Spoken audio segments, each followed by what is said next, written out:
Practice set 6.2 में ये first example है. Person is standing at a distance of 80 metre from a church. अच्छा, सबसे पहले तुमको ये समझना चाहिए इन प्रॉब्लम को सॉल्व करने के पहले कि एंगल ऑफ एलिवेशन क्या होता है. एंगल ऑफ एलिवेशन और एंगल ऑफ डिप्रेशन,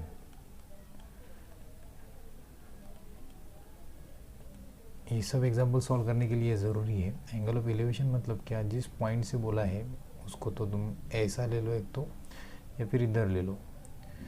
इस पॉइंट से एंगल ऑफ एलिवेशन मतलब ऊपर के साइड में जो एंगल बनेगा वो, ये ऑब्जर्विंग पॉइंट है जिसको हम ऑब्जर्व कर रहे हैं और ऑब्जर्वर यहाँ पर है, ये इसको ऑब्जर्व कर रहा है. तो एंगल ऑफ एलिवेशन हमेशा नीचे से ऊपर बनेगा, इसको बोला जाएगा थीटा, एंगल बनेगा. और एंगल ऑफ डिप्रेशन हमेशा इसी पॉइंट से अगर ले रहे हैं हम, ये ऑब्जर्वर है, ये जब ऑब्जर्व करेगा तो एंगल ऑफ डिप्रेशन जब भी दिया तो नीचे ऑब्जर्व करेगा हमेशा. तो नीचे के पॉइंट को जब भी तुम ऐसा ऑब्जर्व करने के बाद एंगल लोगे, एंगल ऑफ डिप्रेशन, तो वो एंगल इधर नहीं बनेगा. इस लाइन को जैसे ये बनाया था ऊपर का, ये लाइन पहले निकाल लेना, यहाँ से नीचे बनेगा, मतलब ये एंगल रहेगा एंगल ऑफ डिप्रेशन. ओके, जैसे ये एंगल दूसरा लिया मैं अल्फ़ा, ये थीटा था, ये अल्फ़ा था. तो एंगल ऑफ डिप्रेशन क्या होता है कि उस ऑब्जर्वर के नीचे आएगा, लेकिन उसके हॉरिजॉन्टल लाइन से नीचे आएगा. कुछ लोग यहाँ पर क्या करते हैं, ये ऐसा तो ले लेता है वो यहाँ से यहाँ तक ये ऑब्जर्वर, लेकिन एंगल इसको लेता है. So this is not a angle of depression. ये सही है, ये भी, ये गलत है, क्योंकि ऑब्जर्वर अगर यहाँ खड़ा है तो ये लाइन उसका रहेगा, ये लाइन रहेगा हॉरिजॉन्टल लाइन, और ये लाइन रहेगा लाइन ऑफ विजन. ठीक है, तो यहाँ से ऐसा एंगल बनेगा, इधर नहीं बनेगा.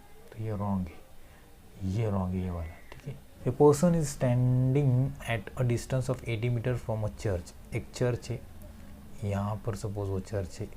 ठीक है, एक सपोज कर लिया कि वो चर्च है, ये उसका टॉप है चर्च का, और इस चर्च से एक पर्सन 80 मीटर की दूरी पे, यहाँ से 80 मीटर की दूरी पे एक पर्सन खड़ा है, सपोज यहाँ पर है. So caught that person as name B ले लिया, इस पॉइंट को ले लिया ए.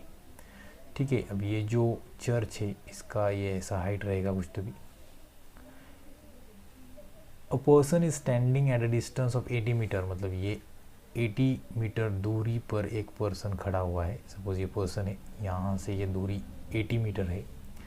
From a church looking at its top, इस चर्च के वो टॉप को देख रहा है, यहाँ पर इस पॉइंट को देख रहा है, इस टॉप पर. ठीक है, अब इस टॉप से आगे क्या बोला है, the angle of elevation is of 45 degree. अब इन दोनों के बीच में जब एंगल बनाओगे तो इसके यहाँ से नीचे अगर लिए तो एंगल ऑफ डिप्रेशन बनेगा, यहाँ से ऊपर लिया तो एंगल ऑफ एलिवेशन बनेगा, क्योंकि ये ऊपर बन रहा है. तो ये बात समझना चाहिए. तो यहाँ पर ये लाइन ऊपर आएगा ऐसा,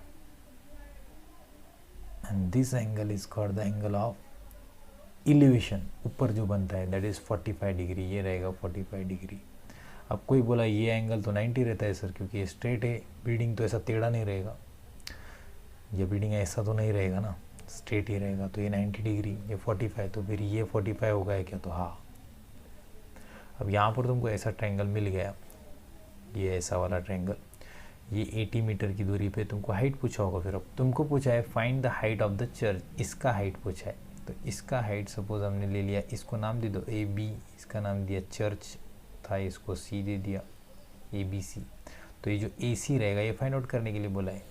तो गिवन में क्या क्या आएगा, देखो बहुत आसान एग्जांपल है. गिवन यहाँ से a person is standing at a distance of 80 metre from a church, ये 80 मीटर दूरी पे है.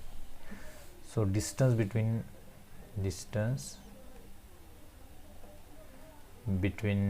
पर्सन एंड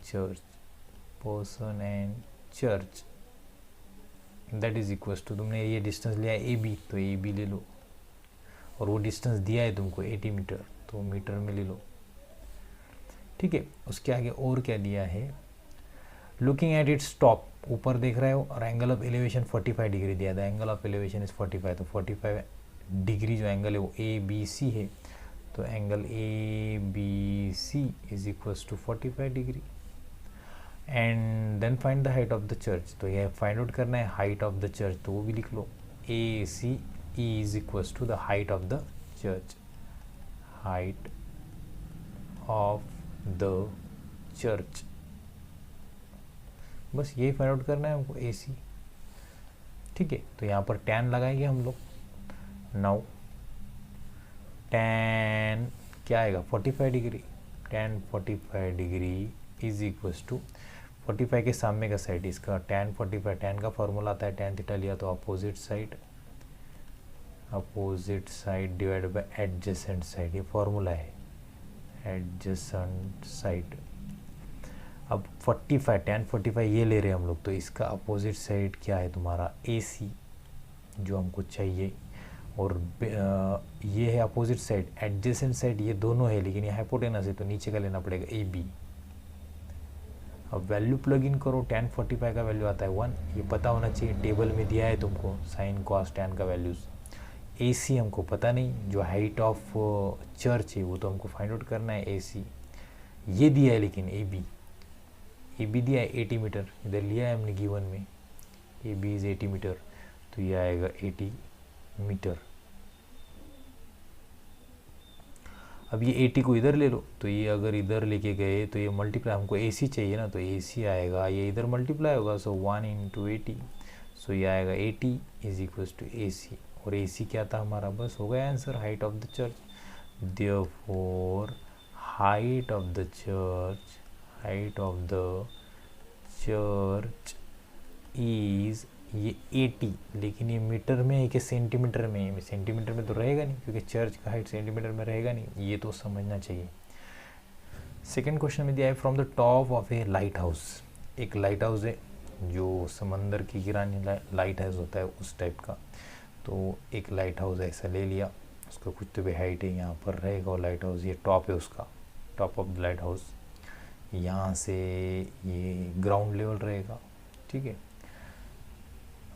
एन ऑब्जर्वर यहाँ से लाइट हाउस पे से एक ऑब्जर्वर यहाँ से ऑब्जर्व कर रहे हैं, from the top of A light house यहाँ से ऑब्जर्व कर रहा है, एन ऑब्जर्वर लुकिंग एट ए शिप, एक शिप है जो नीचे रहेगा ऑब्वियसली, तो नीचे यहाँ पर एक शिप है सपोज, जिसको ऑब्जर्व कर रहा है, इस शिप को ये यहाँ से ऑब्जर्व कर रहा है। ठीक है, तो इनके बीच में का कुछ एंगल दिया होगा, observe eight ship makes angle of depression. अच्छा, अब एंगल ऑफ डिप्रेशन लेते टाइम पहले इसको, इस पर्सन के अलोंग ये हॉरिजॉन्टल लाइन ले लेना पहले, सबसे पहले। अब इसको और इसको, इन दोनों को, ऑब्जर्वर जिसको ऑब्जर्व कर रहा है, इन दोनों के बीच का एंगल दिया है तुमको, angle of depression, angle of depression of 60 degree, मतलब ये दिया है तुमको 60 डिग्री। ठीक है, आगे क्या बोला है, if the height of the light house is 90 metre, light house का जो हाइट है, ये वाला हाइट, यहाँ का जो हाइट है ये 90 मीटर दिया है, मतलब ये दिया है तुमको 90 मीटर। ठीक है, ये जो हाइट है लाइट हाउस का। Then find how far the ship is from the light house, यहाँ से यहाँ तक का दूरी फाइंड आउट करने के लिए बोला है तुमको कि शिप कितना दूर है यहाँ से यहाँ तक। आसान सवाल है, इजीली तुमको आंसर भी आ जाएगा इसका, ज़्यादा हार्ड नहीं है। नाम दे दो इसको, इसको ले लिया बी, इसको ले लिया एम, इसको ले लिया डब्ल्यू, कुछ भी नाम ले सकते हैं, ये पॉइंट ले लिया यहाँ का।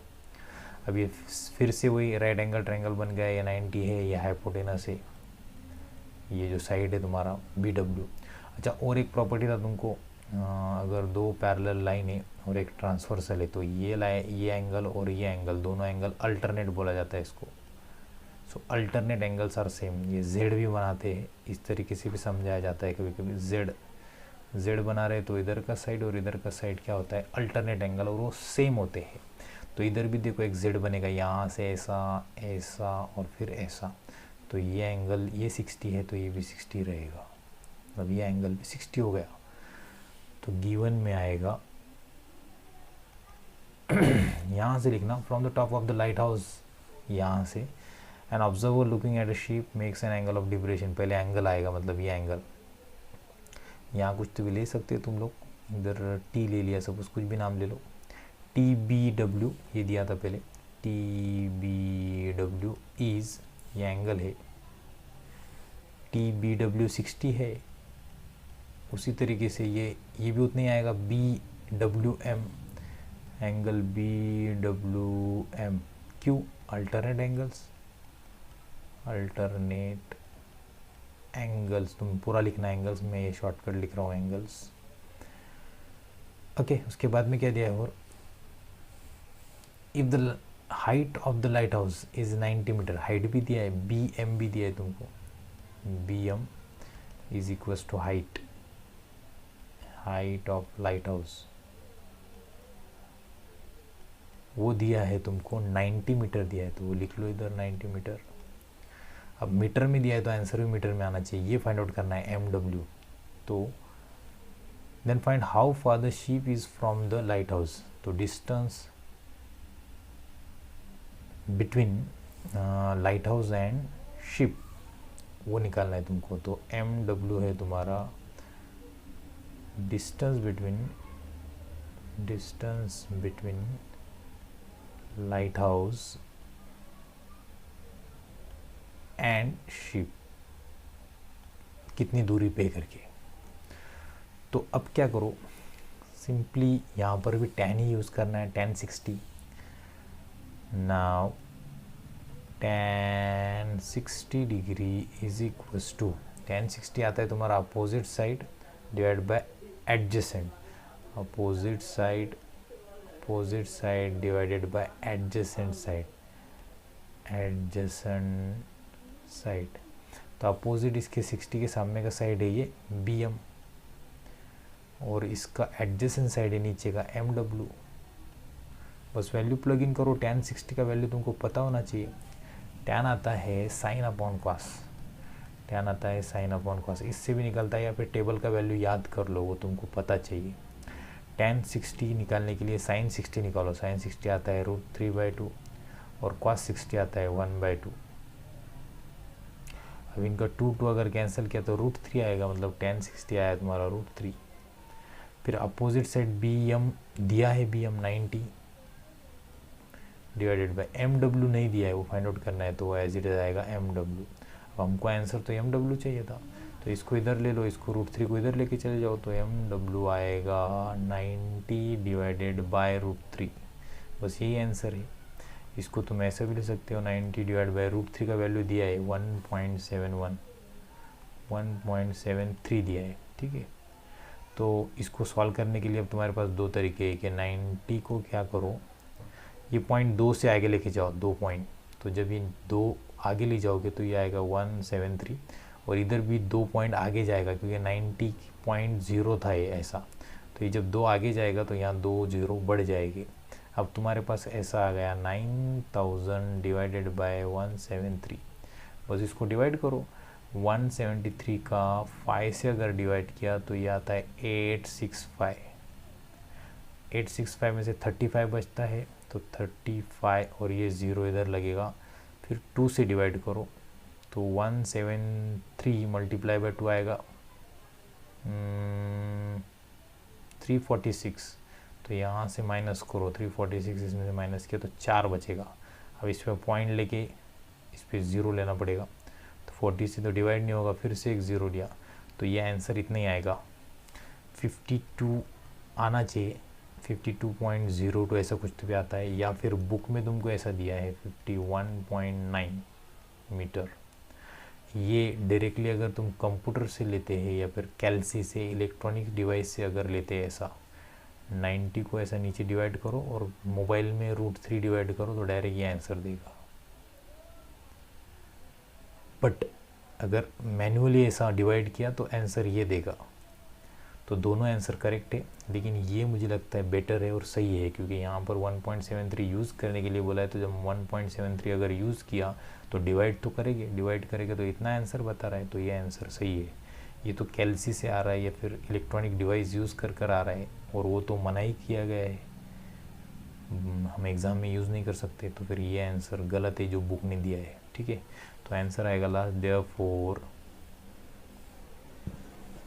Distance between lighthouse and ship, therefore distance between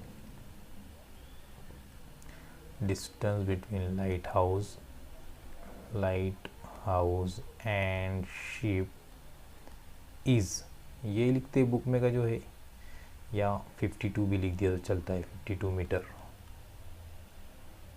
या देखो, 2 buildings are facing each other, और 2 बिल्डिंग्स है, एक इधर बिल्डिंग है सपोज और एक इधर बिल्डिंग है। अभी इसमें से कौन सा बड़ा है कौन सा छोटा है हमें हमको पता नहीं है, लेकिन ये समझने के लिए कोई भी एक छोटा बड़ा ले लो क्योंकि लगेगा ही ऐसा, ठीक है। उसके बाद में फेसिंग ईच अदर, अच्छा ये छोटा लिया ये बड़ा लिया, इधर का छोटा और इधर का बड़ा भी ले सकते हो तुम लोग। 2 buildings are facing each other on a road of width 12 metre, इन दोनों का विड्थ दिया है 12 मीटर करके, 12 मीटर की दूरी पे दोनों भी, इधर का बिल्डिंग और इधर का building. From the top of the first building, अब ये बिल्डिंग हम पहला ले लेते हैं, ये फर्स्ट बिल्डिंग है और ये सेकंड बिल्डिंग है सपोज इधर का, ठीक है, ये इस तरीके से बिल्डिंग है। अच्छा फिर से एक बार बोल रहा हूँ, ये बिल्डिंग इधर हो गया और ये इधर हो गया तो भी चलता है, कोई दिक्कत नहीं है। जैसे पिछले एग्जाम्पल में यहाँ पर जो तुमने ऐसा लिया तो तुम्हें कोई ऐसा भी कर सकता था, ये जो लाइट हाउस का ऐसा लिया है, शिप इधर से भी आ सकता है ना, इधर से भी शिप तुम ले सकते हो, और यहाँ से तुम्हारा लाइट हाउस, ये ऑब्जर्वर इधर भी ऑब्जर्व कर सकता है, मतलब ये एंगल ऑफ डिप्रेशिएशन इधर से भी बन सकता है, ये 60। अगर ऐसा भी बना तो ये z ऐसा बनेगा, और ये 60 है तो इधर का 60 बनेगा, इसका opposite side and this one distance between the ship and the light house वही निकलेगा जो इधर निकला है ऊपर। तो फिगर उल्टा, मतलब ये इधर से भी आ सकता है, ऐसा भी फिगर निकाला तो करेक्ट है। सो ये तुम मेथड सेकंड भी बोल सकते हो। उसी तरीके से हम ये साइड उधर ले लिए, ये बिल्डिंग बड़ा वाला इधर से ले लिए तो कोई दिक्कत नहीं है, आंसर में कुछ अलग नहीं आएगा, आंसर सेम आएगा। Okay, from the top of the first building, अभी इस बिल्डिंग को फर्स्ट लिया है तो यहाँ से टॉप से, मतलब इस बिल्डिंग के टॉप पर से देख रहा है एक पर्सन, ऑब्जर्व कर रहा है, भी ऑब्जर्व क्या ऑब्जर्व कर रहा है, देखो first building which is 10 metre high, ये जो बिल्डिंग है इसका हाइट दिया है कि 10 मीटर दूरी पे है यहाँ से, मतलब नीचे से ऊपर तक ये 10 मीटर है, 10 मीटर यहाँ से यहाँ तक का डिस्टेंस। अब मुझे बताओ अगर ये डिस्टेंस 10 है तो इन बिल्डिंग का सपोज ये ऊपर की बड़ी है तो ये डिस्टेंस 12 मीटर है, तो ये भी 12 ही रहेगा, यहाँ से यहाँ तक का दोनों बिल्डिंग में का डिस्टेंस 12 मीटर ही रहेगा। अच्छा ये हाइट 10 मीटर दिया था, the angle of elevation of the top of the second is found to be 60, अब यहाँ से वो ऑब्जर्व कर रहा है तो एंगल ऑफ एलिवेशन ऊपर ही बनेगा, नीचे नहीं बनेगा। बहुत से बच्चे क्या करते हैं, ये फिगर निकालते टाइम नीचे लेते हैं एंगल ऑफ एलिवेशन, यहाँ से ऑब्जर्व कर रहा है सेकंड बिल्डिंग को, तो सेकंड बिल्डिंग का टॉप यहाँ है तो वो एंगल ऑफ एलिवेशन हमेशा एंगल ऑफ एलिवेशन ऊपर आता है, तो ऊपर के साइड में एंगल ऑफ एलिवेशन यहाँ का दिया है जो कि है 60 डिग्री, ये दिया है। यहीं पर दिक्कत बहुत से बच्चों को आता है, वो उल्टा लेता है, ओके, ऑब्जर्वर को यहाँ ले लेता है, यहाँ से इधर का डिस्टेंस ले लेता है, कुछ लोग ऐसा कर लेते हैं, कुछ इसको नीचे ला लेते हैं, यहाँ पर ऑब्जर्वर यहाँ से सेकंड बिल्डिंग को ऑब्जर्व कर रहा है, बोलते हैं यहाँ से ऊपर 60 डिग्री लेता है, तो आंसर ऑब्वियसली गलत आएगा। उसने पहले ही बोला है 2 buildings are facing each other from the top of the first building, इस top of the first building से वो ऑब्जर्व कर रहा है which is 10 metre high, the angle of elevation of the top of the second is found to be 60, यहाँ से इस top of the first building, यहाँ से top of the first building से ऊपर के दूसरे बिल्डिंग तक का एंगल ऑफ एलिवेशन दिया है 60 degree. What is the height of the second building, अभी इस बिल्डिंग का तुमको हाइट फाइंड आउट करने के लिए बोला है, तो बहुत सिंपल है, ये डिस्टेंस तुमको ऑलरेडी दिया है नीचे का, ये दिया है 10 मीटर है करके नीचे का, ये 10 मीटर दिया है यहाँ से यहाँ तक का। अब ये निकालना है तुमको, तो इनको नाम दे दो,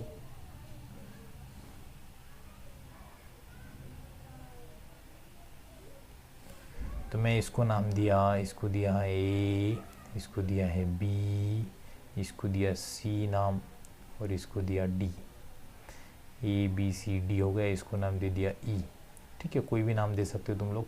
तुम्हारे हिसाब से।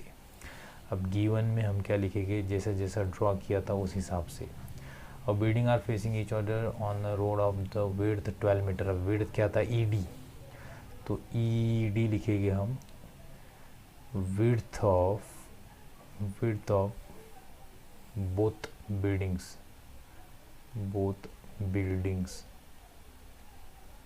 दोनों बिल्डिंग में का डिस्टेंस कितना है, 12 मीटर दिया है वो।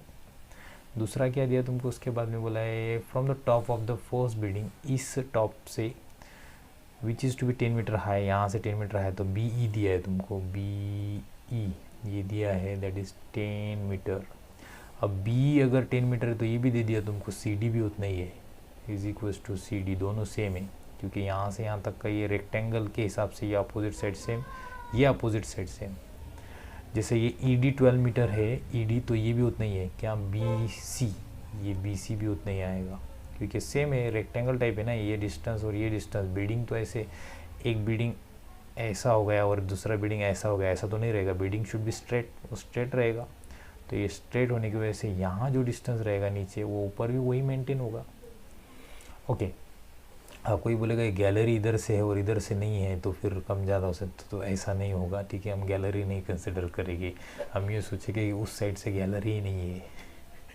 ओके, आगे बोला है ये 10 मीटर आ गया। The angle of elevation of the top of the second found to be 60 degree. तो अभी angle of elevation A B C, ये एंगल लिखना पड़ेगा, and angle A B C is equals to 60 degree. The height of the second building, हमको height find out करना है। तो अब देखो ये 10 दिया है, मतलब ये फाइंड आउट करना है सिर्फ, तो इसको तुम एक्स वाई बुक में दिया है, एक्स वाई ले सकते हो, वैसे कोई ज़रूरी नहीं। हम लोग of building, height of second building, जो दूसरा बिल्डिंग है, हाइट ऑफ बिल्डिंग, उस बिल्डिंग का नाम देता हूँ ए डी, ये बिल्डिंग पूरा ए डी है, वो हाइट कितना आना चाहिए, ए सी पहले निकालेंगे हम लोग, ए सी क्या आएगा तो, और उसमें ऐड करेंगे इतना 10, या ऐसा भी लिख सकते हैं 10 प्लस ए सी, मतलब जो भी तुम्हारा ए सी आएगा, ये वाला डिस्टेंस, ये डिस्टेंस जो भी आएगा ए सी, उसमें सिर्फ 10 ऐड कर देना, तो ये हाइट निकल जाएगा सेकेंड बिल्डिंग का हाइट।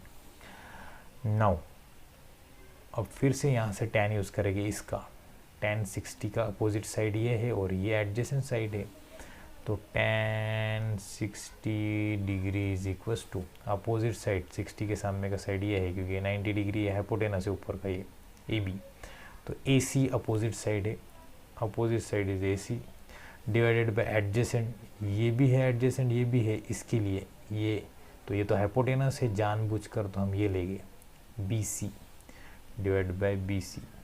फिर से इधर फॉर्मूला लिख दे रहा हूँ, अपोजिट डिवाइडेड बाय एडजेसेंट, ठीक है।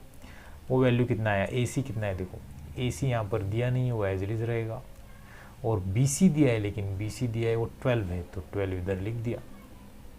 अब tan 60 का वैल्यू, फिर से साइन अपॉन कॉस, साइन 60 आता है √3/2 और कॉस 60 आता है हाफ, तो ये 2 कैंसिल, आंसर आएगा √3/1, वो आएगा √3। तो ये वैल्यू आया है √3, या फिर टेबल पे से डायरेक्ट लिखना, वो याद कर लेना वैल्यूज़। तो ये √3 इज इक्वल्स टू आया ए सी डिवाइडेड बाय 12। अब ये 12 उधर लेके जाओ, तो ये आया 12 √3 इज इक्वल्स टू ए सी, बस मिल गया हाइट। ये तो मिल गया ना ए सी, तो उसमें 10 ऐड कर दो। Therefore height of second building